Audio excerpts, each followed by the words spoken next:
Don't make this about you. Dad's words hit the room like a sharp slap. He didn't raise his voice. He didn't need to. His tone carried that familiar mix of authority and dismissal. The same tone he used when I was 16 and dared to question a decision that was already made. This isn't just another wedding story. It's the day a woman's silence became her sharpest weapon. Stay with me, because every smile you see hides a crack. The clock on the wall showed 7:42 p.m. The sun had dipped behind the trees, leaving streaks of orange light sliding across the kitchen counter. Mom stood near the champagne bottle, her pearl earrings catching the last glow like tiny smug lanterns. She tilted the bottle with practiced ease, filling crystal flutes one by one as if she were hosting royalty. This isn't a debate, Dad added, slipping his hands into his jacket pockets. That house paid for Rachel's wedding. End of story. I didn't respond. I simply rested my hand on the edge of the counter and felt the faint vibration of my phone against the marble. A new message. My thumb hovered for a second before I flipped it over, reading the preview line, "There at the gate." A strange calm spread through me, not shock, not fear, just quiet confirmation. Everything I'd been preparing for was beginning to move. The kitchen smelled faintly of roasted chicken and champagne bubbles. Rachel's laughter floated in from the living room, high and tinkling, the kind of laugh that carried entitlement in every note. Through the doorway I could see her twirling near the grand mirror, still in her bridal rehearsal dress, ivory with lace edges. She looked like a painting. Mom glanced toward her and smiled that proud, sharp smile. "She's radiant, isn't she?" she said to no one in particular. I looked at Rachel and saw something else entirely, not radiance. Control. She was the star of their story, and everything in this house, including the walls, had been rearranged to make sure of it. "I never said Rachel wasn't radiant," I replied softly. "I just didn't realize I was funding her glow." Dad's eyes narrowed. "We all make sacrifices for family. Yours just happened to be substantial." Substantial. That was his word for the house I grew up in, the one I maintained for years after they moved into their new chapter condo. The house they quietly sold under my nose to fund Rachel's dream wedding. Mom passed me a champagne flute. I didn't take it. She raised her eyebrows as if I were a child refusing to play nice at dinner. "Oh, come on," she said lightly. "It's a celebration. Don't be dramatic." I studied the tiny fizzing bubbles climbing to the surface of her glass. "I'll celebrate when it's my choice," I said. The room dipped into that heavy silence families know well, where every person is pretending to be civil while sharpening invisible knives behind their backs. Rachel broke it with another laugh from the other room. "Mom, Dad, come see the centerpieces for the table," she called out. They both turned eagerly, leaving me standing alone in the kitchen. Dad's words still hung in the air like smoke. "Don't make this about you." I set my phone face down, the message still sitting in the notifications. I knew exactly what it meant. The timeline was moving forward. Not because of what they'd done tonight, but because of what they'd done months ago. Thinking I wouldn't notice, wouldn't question, wouldn't act. As their voices drifted from the dining room, I let myself breathe slowly. I'd learned long ago that reacting gave them power. Silence made them nervous. And quiet observation? That was where my strength lived. I leaned against the counter and scanned the kitchen. The subtle signs of Rachel's wedding invasion were everywhere. Rows of unopened champagne, crates labeled floral arrangements, lists stuck to the refrigerator with glittery magnets. There was even a giant seating chart propped against the pantry door, each name carefully placed like chess pieces. And then on the edge of the table sat a thick white envelope. My name wasn't on it, but I recognized Dad's handwriting. I picked it up. Inside were copies of the final sale documents for the house. My house. The same property they told me would stay in the family. The signatures glared up at me in black ink dated 3 months back. Mine was missing, of course. But Mom's and Dad's were right there. And Rachel's fiancé's name appeared neatly as a beneficiary for future investment. My fingers didn't shake. Not this time. I had already seen versions of this. But seeing the final envelope lying there casually like a napkin made something cold settle in my chest. Mom reappeared just then, holding a floral centerpiece in both hands. "Do you think the roses should be in the front or the back?" she asked, completely oblivious to what I held. I slipped the envelope back down on the table. "The back," I said evenly. "Always better to keep the thorns closer to the wall." She laughed lightly, not catching the undertone. The evening carried on like nothing had happened. That was their specialty. Dad reviewed vendor lists. Rachel argued about lighting angles for photos. Mom refilled glasses. And I stayed still, listening, cataloging. At one point, Rachel wandered in to grab a soda from the fridge.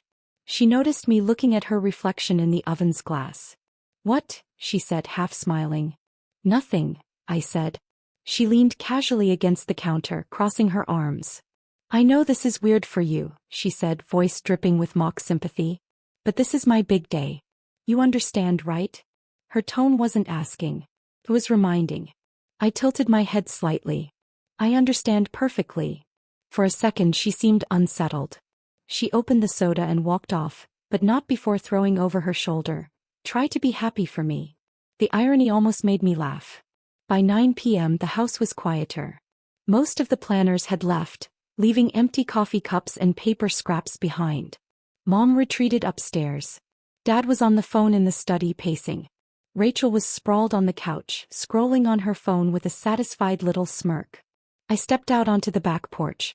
The night air was crisp, carrying the faint scent of jasmine and distant rain.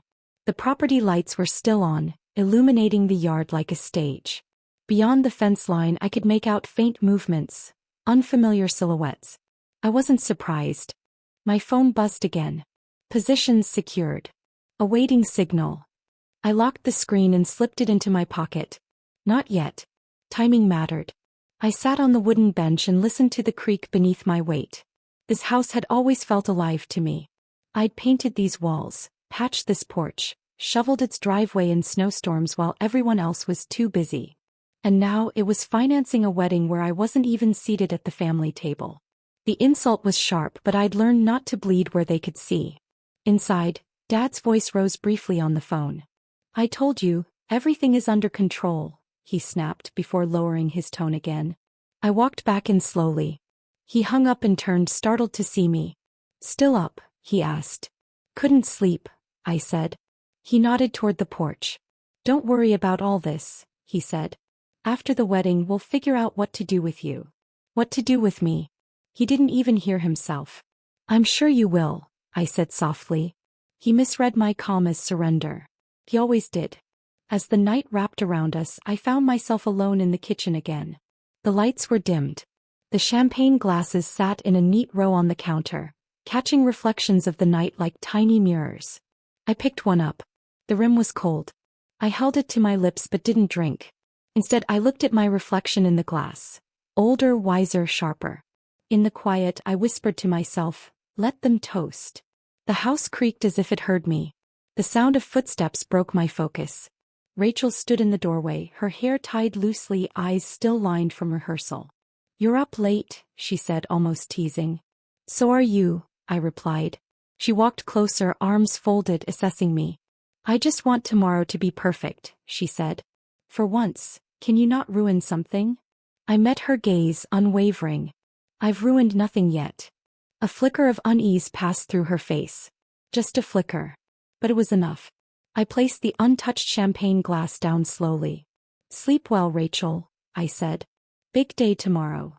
She left with a confused glance over her shoulder. I stood there alone for a long moment. The hum of the refrigerator filled the silence. My phone buzzed one last time before midnight. I didn't check it. Instead, I turned off the lights, leaving the kitchen in darkness except for the orange glow from outside. I wasn't making this about me. I was making this mine. The thought followed me up the stairs that night like a quiet echo. Each step creaked beneath my slippers, a sound I'd grown up with, a sound they never noticed. The hallway light cast a faint yellow glow, soft but tired, like the house itself knew what was coming. I paused outside my old bedroom. The door still had the faded sticker of a bluebird I'd stuck there at 12. Rachel used to peel the edges when she was bored, leaving a little scar in the corner.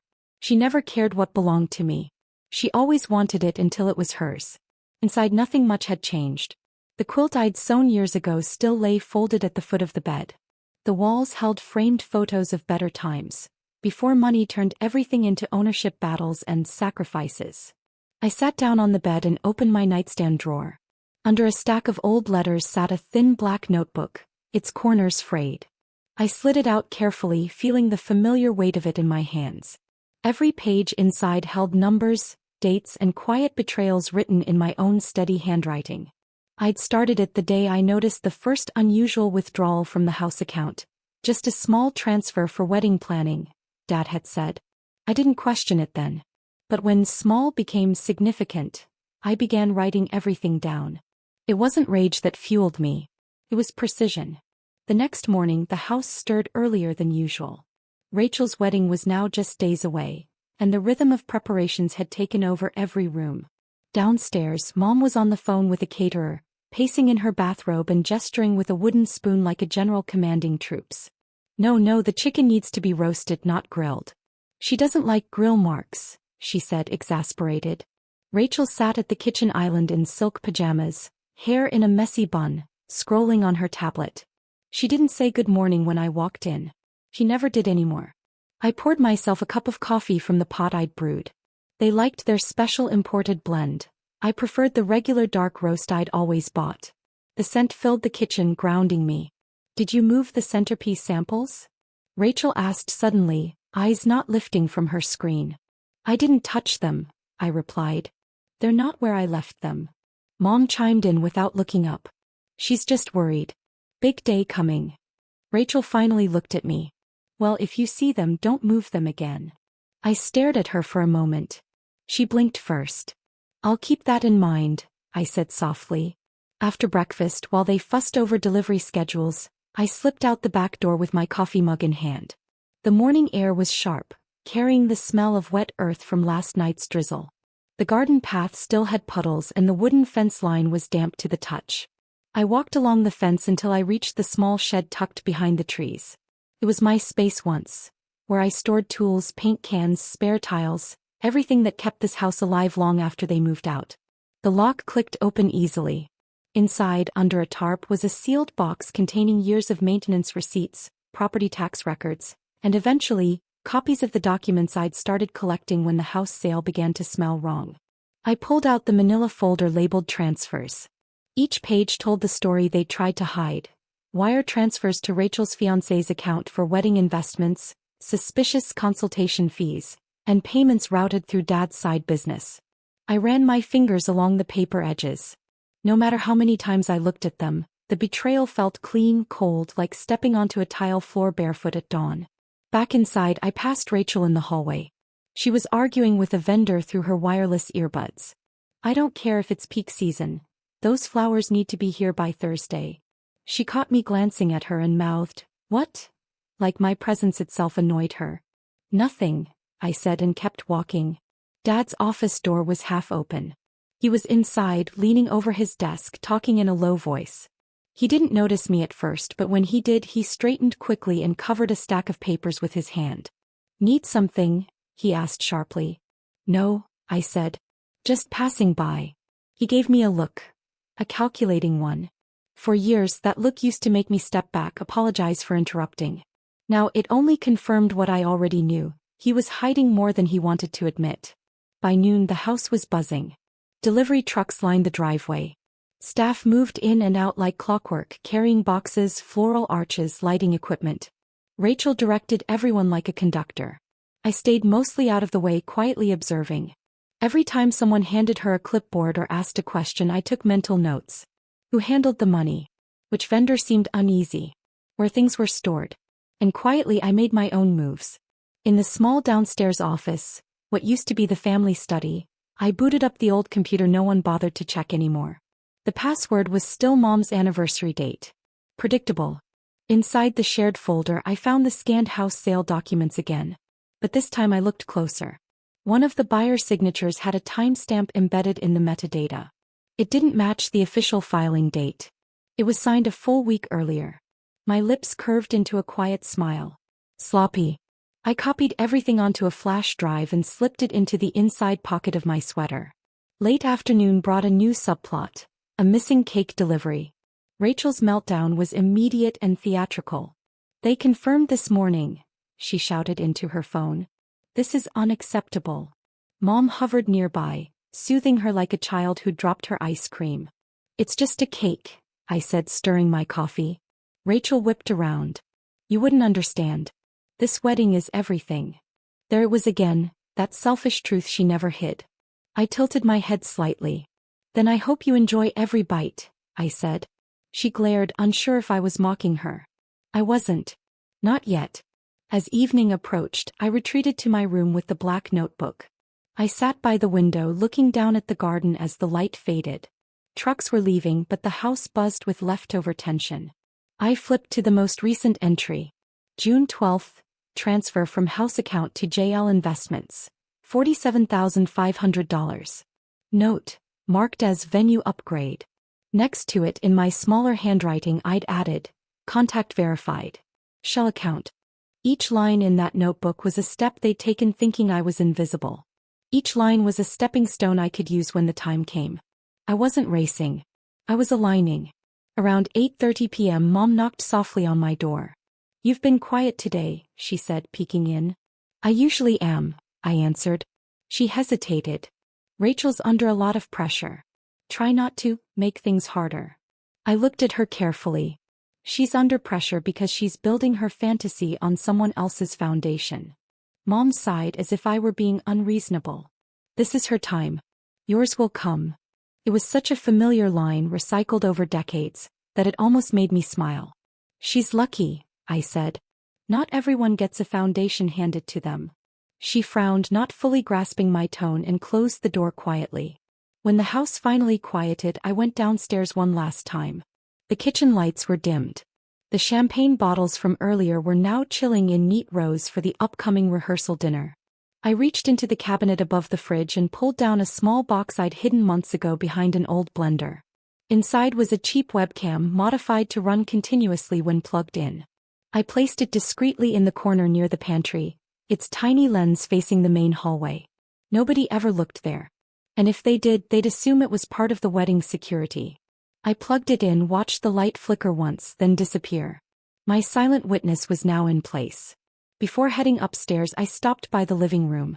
Rachel had fallen asleep on the couch, tablet still glowing on her lap. A list of wedding expenses was open, bold red numbers beside her fiancé's name. I closed the tablet softly and stood over her for a moment. She looked peaceful when she slept, like the little sister I once protected from thunderstorms. But the years had changed us both. I whispered, barely audible, "Sleep well, Rachel. This is your big week." Back in my room, I locked the notebook in my drawer and turned off the lamp. The house seemed to exhale around me. The pieces were moving. Quietly. And none of them had noticed. The next morning began with the faint hum of delivery trucks outside. I hadn't slept much, but I didn't need to. My mind had found that sharp, steady place where exhaustion turns into focus. From my window, I watched men in uniforms carry long boxes wrapped in white fabric through the gate. The first rays of sunlight caught the ribbons, making them glimmer like fragile glass. I slipped on my sweater and made my way downstairs. The house smelled of fresh coffee and cut flowers, strong lilies and roses, Rachel's favorites. Their scent filled the hallway, sweet but almost suffocating, as if the house itself had been sprayed with forced joy. In the dining room, Rachel stood over a table cluttered with fabric samples, ribbons, and name cards. Her hair was still in curlers, and she had a pen tucked behind her ear like she was orchestrating a Broadway show. "These aren't the right linens," she said sharply to the event coordinator, a nervous young woman holding a clipboard. "I specifically said cream, not ivory. Does this look like ivory to you?" The woman stammered something and Rachel let out a loud sigh. "Unbelievable. If this is how the morning starts." She didn't finish. He didn't have to. Her voice carried through the house like a crack splitting wood. I leaned against the doorway, unnoticed for a moment, and observed. Little fissures had started forming beneath the polished surface of her perfect day, and she was too wrapped up in control to see them widening. By mid-morning, the tension had spread like smoke. A catering truck arrived an hour late, and Dad nearly tore into the driver in the driveway, his voice echoing off the fence. "These people can't follow simple instructions," he barked. Mom rushed out in her housecoat, trying to smooth things over. She laughed too loudly, the way she always did when she felt the edges fraying. "It's just a little mix-up," she said to the caterers, her tone desperate to sound light. I stood by the porch steps, sipping my coffee. The sky was pale and cloudless, but the air carried a heaviness that didn't match the bright morning. As they argued, I noticed a folded document slip out of one of the caterer's boxes, a crumpled copy of a late payment notice. I bent down casually and picked it up before anyone else saw. The invoice was addressed to Rachel's fiancé's shell company. The payment was marked pending, with a large red stamp across the bottom. Interesting. Back inside, Rachel was still fuming over the linens. "How hard is it to get one thing right?" she said, pacing in slippers, phone glued to her ear. "This is supposed to be elegant, not some cheap backyard party." I watched her from the kitchen doorway. Her voice had the sharpness of someone who believed the world was supposed to bend to her will. She caught me looking and frowned. "What?" "Nothing," I said. "Then stop staring," she snapped. I smiled faintly. "If I didn't know better, I'd say you're nervous." "I'm not nervous," she said quickly, defensive. "I just want everything perfect." "Perfection tends to crack under pressure," I said softly. She rolled her eyes. "You wouldn't understand. You're not the one with 300 guests expecting a flawless event." I tilted my head. "No. I'm the one who paid for it." She froze for half a second, then laughed like I'd made a joke. "Oh please," she said, walking away. But she'd heard me.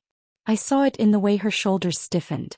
Around noon the florist arrived, and with her the first domino fell. They unloaded the flower arrangements onto the front lawn, dozens of bouquets wrapped in paper. But the heat had turned by midday and the flowers left too long in the truck had started to wilt. The roses drooped like tired heads, and the lilies had brown spots on the edges of their petals. Rachel's scream could have been heard 2 streets over. "This is unacceptable," she shouted, hands on her hips, eyes wide with fury. "These are dying. Do you expect me to decorate with this?" The florist tried to explain that their original shipment had been delayed by a storm out of state, and these were the replacements. "I don't want replacements," Rachel snapped. "I want what I ordered." I stood at the top of the porch steps watching it unravel. The image was perfect. Rachel in her silk robe, yelling over flowers that refused to bloom. I almost felt sorry for the florist. Almost. Inside, Dad took a call in his office. His voice was low, urgent. I couldn't hear every word, but a few phrases drifted through the cracked door. "Transfer, timeline, no delays." He ended the call abruptly and walked out, nearly bumping into me. "Eavesdropping?" he said with a thin smile. "Just walking," I replied. He studied me for a moment as if trying to figure out how much I knew. I let him look. My calm made him uneasy, though he'd never admit it. "Stay out of the way," he said finally. "Of course," I said. But I didn't move. That afternoon, as the sun reached its peak, I went upstairs to avoid the noise. Through the guest room window I could see the back garden being transformed. Rows of chairs appeared, white fabric flowing over them like waves. A stage was being constructed near the old oak tree, the one Rachel and I used to climb as kids. I rested my hands on the windowsill. Beneath the beauty of the setup I saw something else, an undercurrent of frantic energy. Vendors bumped into each other. Directions were contradicted. Rachel snapped at a lighting technician, then apologized, then snapped again. They were building something delicate, and delicate things crumble under pressure. Just as I turned to leave, my phone buzzed. A new text from the same anonymous contact as before. "Trail verified. Final confirmation pending." My pulse quickened. Not from fear, anticipation. It meant the money transfers I'd flagged were officially traced to Dad's and Rachel's accounts. I slipped the phone back into my pocket and returned downstairs. In the living room, Mom was trying to soothe Rachel, who was now near tears over the flowers, the linens, the caterer, and everything going wrong at once. "It's just little things, honey," Mom said. "They'll all come together." Rachel's voice cracked. "This was supposed to be perfect. Why does it feel like everything's falling apart?" I almost answered her. "Because it is." But instead I sat on the armchair across the room and watched her unravel in real time. Late in the afternoon, a minor but revealing scene unfolded. The wedding planner, a kind, exhausted woman who'd been juggling their demands for weeks, pulled Rachel aside near the staircase. I couldn't hear every word, but I caught enough. "Some payments haven't cleared yet," she whispered nervously. Rachel's face flushed. "That's impossible. My fiancé said everything was handled." "It's not showing on the vendor accounts," the planner said. "We need it processed by tomorrow or they might." Rachel noticed me watching and quickly pulled the planner away to finish the conversation out of earshot. But her expression said everything. She was rattled. Evening settled in with a cooler breeze, but the tension indoors didn't ease. Dad was on the phone again, pacing the hallway. Rachel locked herself in her room. Mom pretended everything was fine, humming while arranging candles that no one had asked for. I sat at the kitchen table with a cup of tea, watching the house like someone watching the tide rise. I thought back to Rachel as a child, running barefoot through the same hallway, laughing as I chased her. She was mischievous, sweet in her own way. But somewhere along the line, love had been replaced with entitlement. And I'd let it happen quietly. Not anymore. Just before bed, I took a walk around the house. The night air smelled of damp earth and fresh-cut grass. The garden lights were already installed, casting soft glows on the chairs and archway. It looked picture-perfect from a distance.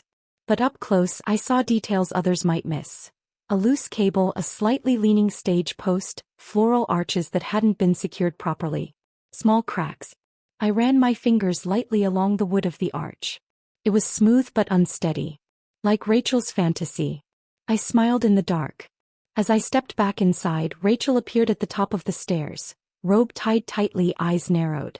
"What are you doing out there?" she asked suspiciously. "Just walking," I said. "At this hour?" "Yes." She leaned on the railing, studying me. "You're enjoying this, aren't you?" I met her gaze. "I'm observing." She scoffed, but there was unease in her expression now. "Well, keep observing. I don't need your commentary." She turned and walked away, but her voice carried down the stairs. "Don't get in my way." I stood alone in the hallway for a long time after she left. The house creaked softly around me, like it remembered things they'd long forgotten. The cracks beneath the lace were spreading. And I wasn't doing a thing to stop them. Morning arrived heavy and gray, as if the sky itself sensed what was coming. The house buzzed earlier than usual. I could hear Rachel's voice downstairs, sharp and fast, giving orders between gulps of coffee. Someone had left the kitchen door open, and the damp wind drifted inside, carrying the scent of wet grass and wilting flowers. I slipped on my cardigan and stood at the top of the stairs, unseen for a moment. The scene below felt like watching actors rehearse a play they didn't realize was ending. Staff rushed in and out. Rachel paced near the living room archway, headset on, snapping instructions to the florist. Dad walked briskly from room to room, phone glued to his ear, his tie already loosened. This was the day. Rehearsal, dinner tonight, ceremony tomorrow. Every detail had been rehearsed, scheduled, controlled. Except for the part they couldn't see, the part I'd been quietly building. Downstairs, Rachel was in full command mode. "Move those centerpieces closer to the stage," she ordered. "No, not that one, the other one with the white roses. And someone check the cake table again. I don't want to see that dented stand from yesterday." The event coordinator nodded nervously and rushed off. I walked into the kitchen slowly, making no effort to hide. Rachel turned just in time to see me reach for the kettle. Her eyes narrowed. "You're up late," she said, tone clipped. "I didn't sleep much," I answered. "Big day," she said as if reminding me. "I'm aware." She studied me for a second longer than usual, then shook her head and walked off muttering something to herself. Her control was slipping, she just didn't know how obvious it was becoming. By mid-morning, the first unexpected shift happened. A black SUV rolled up the driveway. It wasn't on any of Rachel's schedules, I knew that much. Dad stepped outside to greet the two men who emerged.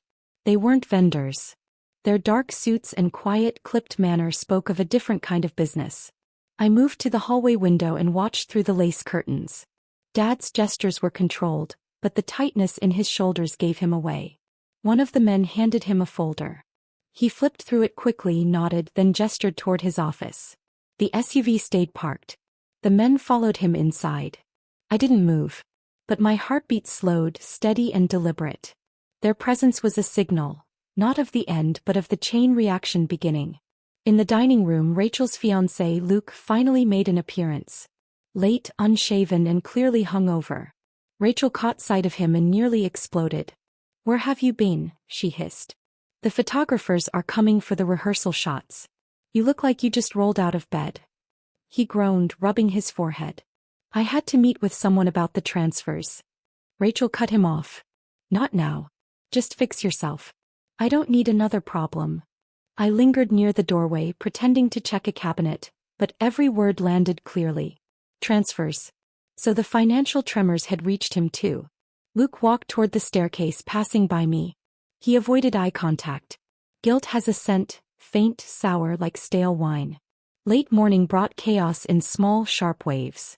A delivery truck blocked the driveway, trapping another behind it. Dad stormed out to yell. Rachel was on the phone with the lighting crew, threatening to cancel everything if they didn't fix the hanging fixtures by noon. Mom tried to mediate with her too bright voice, but even she sounded strained. I stood at the porch steps again, mug in hand, observing. The air had warmed, but a storm front was rolling in. The wind shifted, stronger, carrying the metallic tang of rain. It was then that the florist's assistant whispered something to Rachel that made her blanch. She turned, eyes wide, and scanned the yard as if something invisible had just brushed against her. She didn't find it. But I knew what she'd felt. The control she worshipped was starting to slip beyond reach. Around noon, Dad emerged from his office with the two suited men. His expression was tight but composed. Rachel intercepted him halfway through the hallway. "What's going on?" she demanded. "Nothing you need to worry about," he said. "Those men aren't part of the wedding." He sighed. "Rachel, focus on your part. I'll handle mine." She opened her mouth to argue, then closed it when she noticed the men watching her. For a moment her confident mask cracked, revealing something raw, fear maybe or doubt. It disappeared as quickly as it came. By mid-afternoon the rehearsal started. The garden was transformed, rows of white chairs, the floral arch now perfectly upright, candles set in neat clusters along the path. Rachel stood under the arch in her rehearsal dress, giving instructions to bridesmaids like a queen addressing her court. I sat in the back row quiet. No one had assigned me a role. That was fine. My role wasn't on their list. The music cues started. The flower girls practiced.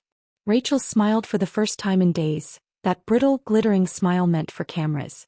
Then it happened. Halfway through the run, a loud electrical snap cut through the music. The sound system died. A moment later, one of the lighting rigs tilted dangerously, forcing a technician to grab it before it crashed. Rachel froze. "What is happening?" The planner ran around frantically. Technicians scrambled. Dad barked orders like a foreman. I remained seated, hands folded, watching the perfect picture tremble at the edges. Inside, after the chaotic rehearsal, the family gathered in the living room. Tension hung heavy. Rachel was furious. "I told you we needed better people," she snapped at the planner. "They're the best team in the county," the woman replied, exhausted. "Then why is everything falling apart?" Her voice cracked, not with sorrow, but rage. Dad intervened. "Enough. We'll fix it." Rachel whirled on him. "Like you fixed the payments?" The room froze. Dad's eyes hardened. "Watch your tone." Luke tried to speak but Rachel cut him off. "No, he should know. Vendors have been calling me. Half the payments haven't cleared. What are you hiding?" The suited men were gone, but their shadow lingered in the room like a cold draft. I stood near the staircase, silent but present. They'd forgotten to hide in front of me now. Dad deflected. "It's a timing issue. Everything's under control." Rachel didn't believe him. For the first time I saw her doubt him openly. And in that moment I realized something important. It wasn't just about me reclaiming what was mine. This house, this wedding, they were crumbling from within. My actions were simply the match. They'd been building the kindling themselves. As evening fell, storm clouds finally broke. Rain pounded the windows, heavy and relentless. Guests began arriving for the rehearsal dinner, umbrellas blooming like dark flowers on the driveway. Inside, staff scrambled to move tables and decorations indoors. The power flickered twice. Rachel's face paled each time as if the world itself might conspire against her. Dad retreated to his office again, door locked. Rachel plastered on her public smile, greeting relatives with forced warmth. Mom fluttered around like a nervous bird, pouring drinks, adjusting candles, pretending everything was fine. I moved through the house like a shadow, neither guest nor host. I overheard snippets of worried conversations from vendors in the hallway. One mentioned late checks. Another whispered about someone investigating accounts. The storm outside was nothing compared to the one quietly building within these walls. Later that night, as the rehearsal dinner wound down, Dad pulled Rachel aside near the staircase. His voice was low but sharp. "You will smile tomorrow," he hissed.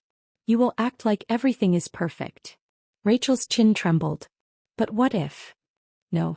There is no what if. Do you understand?" She nodded, but her eyes flicked toward me, standing at the end of the hall. She didn't speak. He didn't have to. For the first time she looked at me not as a nuisance, not as the older sister in the background, but as someone she couldn't quite read. The house fell quiet after midnight.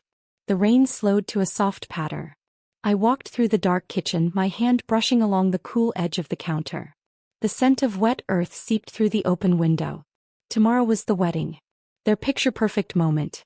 And they had no idea how close they stood to the edge. The rain had slowed to a whisper by the time the house finally stilled. A soft mist hung over the garden lights, making the chairs and floral arch glow like something out of a dream, or a warning. I stood alone in the dark kitchen, the sound of the refrigerator humming steady, like a clock counting down. I didn't sleep. I didn't pace either. I simply sat at the table with a cup of cooling tea and watched the windows pale with dawn. This was the day everything turned. By morning, the house was awake before the sun fully broke through the gray. Rachel's hairdresser arrived first, dragging her equipment cases inside, followed by makeup artists, bridesmaids, photographers. Laughter and excited chatter filled the hallways like artificial sunlight. Rachel moved through it all like a queen preparing for coronation. She wore a silk robe embroidered with bride across the back, her curls pinned perfectly, her voice sharp beneath the surface of sweetness. She barked orders about where the photographer should stand, which bridesmaid needed to fix her lipstick, how the veil needed to fall just so. I stood at the top of the stairs for a long moment, watching the chaos unfold. Everyone was too focused on her to notice me slip away. In the quiet of the study, I opened the drawer where I'd hidden the flash drive weeks ago. The files were still there. Bank transfers, forged signatures, timestamps, the silent paper trail they thought would stay buried. Alongside it was the letter, neatly folded, legally sealed, transferring the house back into my name through a quiet loophole they'd signed without reading. They'd been too distracted, too eager to rush paperwork to fund their dream. Dad had signed the wrong addendum during the sale. I'd slipped it into the packet like a bookmark and he'd never noticed. I ran my fingers over the envelope's edge. All of this had been built on my silence. Today that silence became my weapon. Around 10 a.m., guests began to arrive at the estate. Cars lined the driveway, umbrellas opened against the lingering drizzle. Rachel was upstairs getting dressed. Dad was outside greeting guests like a politician. Mom flitted from room to room, smiling too brightly, fussing over table settings. In the background, soft string music began to play. Someone handed out programs. The scent of damp roses filled the air. I walked through it all like a ghost in my own house. None of them knew that every petal, every chair, every string note was balanced on a secret they'd chosen to ignore. Just before the ceremony, I passed by the mirror in the hallway. For a moment I paused. I looked at my reflection, hair pinned neatly, a simple dark blue dress, nothing flashy. I wasn't the radiant bride. I wasn't the scolding matriarch. I was something else entirely. A woman who'd waited, watched, and finally decided that being underestimated was the most powerful weapon she had. Guests took their seats as the ceremony began. The floral arch stood tall. Rachel appeared at the top of the garden steps in her white gown, veil trailing like a cloud behind her. She was glowing, every eye fixed on her. Dad stood proudly beside the aisle. Mom dabbed at her eyes with a lace handkerchief. I stood in the back row silent. The music swelled. Rachel started her slow walk down the aisle, smiling in that perfected way she'd practiced 100 times in the mirror. Cameras flashed. Guests sighed. And at that exact moment my phone buzzed in my hand. A single message from the anonymous contact. Confirmed. Executing now. It started subtle. One of the photographers looked down at his phone, then up again, puzzled. Then another guest's phone buzzed. Then another. A ripple of murmurs spread through the crowd as notifications started lighting up screens. Rachel's steps faltered just slightly. She glanced around, confused. Then in the distance the low rumble of approaching engines grew louder. Black SUVs rolled up the road in a neat convoy. Guests craned their necks. Some whispered. Dad's face shifted first. His confident smile cracked, eyes narrowing toward the driveway. I didn't move. I didn't speak. The convoy stopped at the gate. Men in dark jackets stepped out. Official, coordinated, not part of any vendor list. Two headed straight for Dad. Others fanned out toward the house. Rachel froze mid-aisle. Her perfect smile vanished, replaced by a growing look of dread. "Dad?" she called, her voice trembling for the first time all morning. He didn't answer. He was already surrounded, questioned quietly but firmly. The guests shifted uncomfortably. A few raised their phones. Someone whispered, "What's happening?" Inside the house, a separate team moved in, businesslike, efficient. Legal officials, not law enforcement.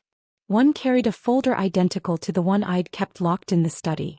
The sound system shut off abruptly. The music died. Rachel's veil fluttered in the sudden silence. "What's going on?" she whispered louder this time. "What's happening?" I stepped forward slowly from the back row. For the first time, every eye turned toward me, not Rachel, not Dad. Me. The head official spoke clearly, voice cutting through the confusion. "By order of the state and pursuant to ongoing investigations, this property is now under immediate review. All assets connected to the fraudulent transfers made through this estate are frozen pending legal proceedings." Rachel's bouquet slipped from her hands. It hit the damp grass with a soft thud. Gasps rippled through the guests. Dad turned, searching the crowd, and his eyes landed on me. In that single moment I saw it, understanding dawning like a storm breaking over his face. "You," he breathed. I didn't deny it. Rachel stumbled toward him, grabbing his arm. "What is this?" "Dad, fix it." Fix it. He couldn't. For once in his life he was powerless. I walked closer, stopping at the edge of the aisle. "This house," I said softly, "was never yours to spend." Rachel stared at me, horrified. What did you do?" "Nothing, you didn't hand me yourselves," I said. The officials handed Dad a stack of papers. The legal freeze orders, the property transfer confirmation, the records of every transaction they'd hidden. Mom's hand flew to her mouth. Her eyes darted between Dad and me as if she'd suddenly realized the stage they'd built was collapsing beneath their feet. Rachel turned toward me, fury rising through her shock. "You ruined everything," she spat. I met her gaze evenly. "No. You built everything on my foundation and assumed I wouldn't notice. You took and laughed when I stayed quiet. This is just the moment when silence stops protecting you." She shook her head, veil trembling. "You're jealous. You always have been." I almost laughed. "No, Rachel. I just finally decided that what's mine stays mine." The ceremony was abandoned. Guests scattered, murmuring, pulling out phones to call rides. Some tried to offer Rachel awkward comfort. Others avoided the family altogether. Inside, the officials cataloged documents, photographs, evidence. Outside, the rain returned in a thin drizzle, blurring the perfect decorations into a watercolor of ruined dreams. Dad slumped into a chair in the study, his authority stripped away. Mom followed him silently, her face pale. Rachel locked herself in her bridal suite upstairs, wailing behind the door. I walked through the house slowly, feeling every creak beneath my feet. This was the same floor I'd scrubbed as a teenager, the same kitchen I'd cooked in, the same porch I'd repaired alone. And now, it was mine again. Legally, publicly, irrevocably. In the evening, after the officials left and the guests had gone, the house was quiet again. I sat at the kitchen table where I'd started that morning, this time with a warm cup of tea. The rain tapped gently against the windows. Dad walked in, shoulders sagging, eyes hollow. He stood across from me, searching for words. "You planned this," he said finally. I met his gaze. "I prepared for this." His mouth opened as if to argue, then closed. He understood. Mom entered next, eyes red. "We're your family," she whispered, as if that absolved everything. I nodded slowly. "Yes. And you taught me to keep records." She had no answer for that. Rachel came last. She stood at the doorway, veil gone, makeup streaked, no longer the glowing bride. Just a girl who'd built her fantasy on stolen ground. "You humiliated me," she said. I took a slow sip of tea. "No. You did that when you treated my silence like weakness." She stared at me for a long moment before turning away, footsteps echoing down the hall.